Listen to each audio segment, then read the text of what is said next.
I don't want a criminal in my neighborhood either. But going after all of these countries, giving racial preference to specific people seeking to immigrate to America, which is illegal and unconstitutional.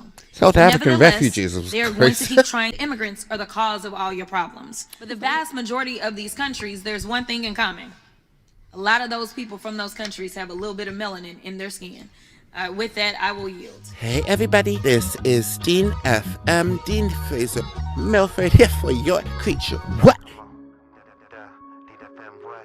And today, I wanted to do another reaction video. This one's going to be to Representative Jasmine Crockett. Maybe it's not immigrants, maybe it's Republicans. Hey, take it out of here. Face me, so y'all go. And y'all made it. So, this completely traumatic thing that we're all being subjected to, which is the witness of the way that immigrants are being treated. As a Black American, and as somebody who champions the advocacy and the legacy of Black women, an advocate for all, I want to make sure that you understand that I am here with you. You got to stand by our immigrant brothers and sisters and family. President Trump has made it clear that he only opposes lawful immigration when non-white people immigrate to the United States.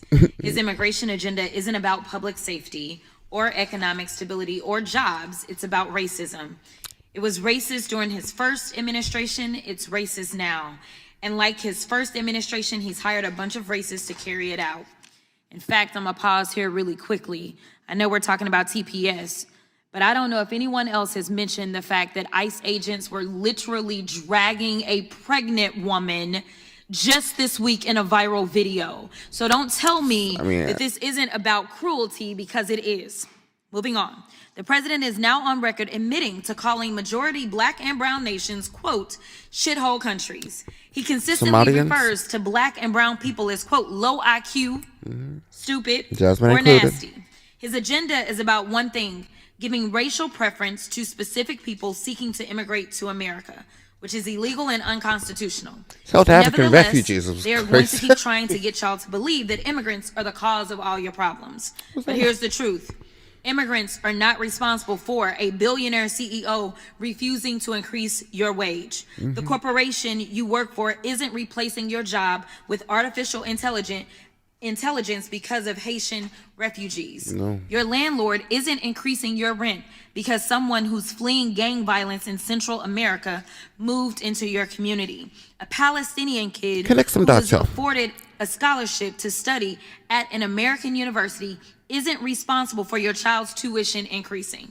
Latino farm workers aren't responsible for prices of your groceries increasing. Let's be clear. Blaming migrants and deporting migrants and ending TPS won't improve the lives of most Americans. No. As you can see, we're in the middle of the largest, most inhumane deportation program in American history. And guess what?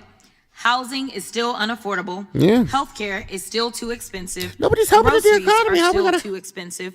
Wages aren't keeping up with inflation. Jobs are still being outsourced. So maybe it's not the immigrants. Maybe it's the failed Republican policies. In my state of Texas, the Republicans control the House, the Senate, and the governor's mansion. In the United States, the Republicans control the House, the Senate, and the White House. Maybe it's the fact that Republicans would rather give permanent tax cuts to billionaires, but won't even give middle-class Americans temporary healthcare benefits. One of my hundreds Maybe of it's the mentions. fact that President Trump has the wealthiest cabinet in American history, and these people are out of touch with the American public.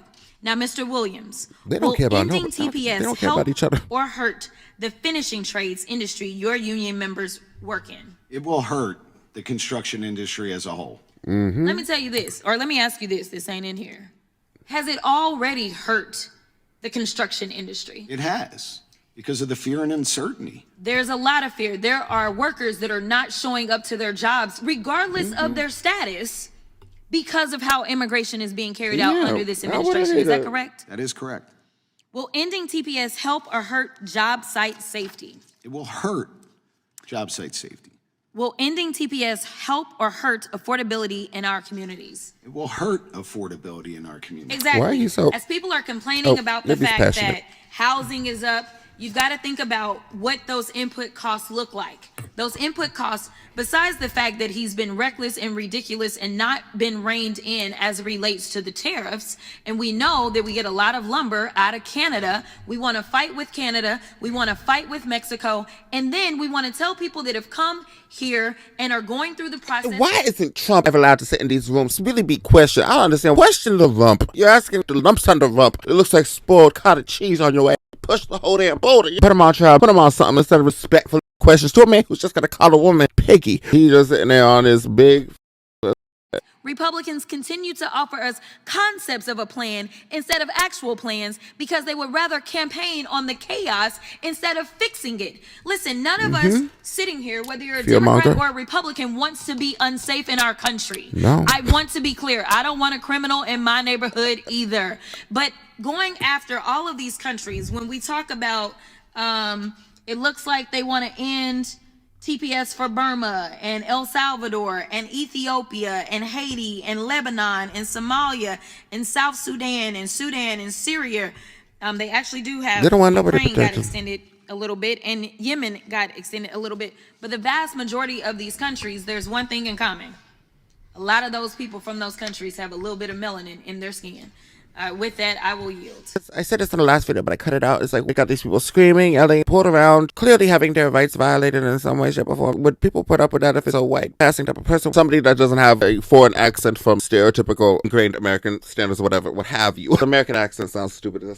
What is America? Tearing down the block. Like, do you think that they would put up with her just being pulled around, screaming? Maybe they would, but I think that at some point enough is going to be enough. But the fact that we just let this happen to brown people is very significant. This country is very weird and very mean. You got your mama Deans here to try to, do something to do something. I can do all so much. I hope I help. I hope you have a nice day. I'll talk to you later. Bye-bye.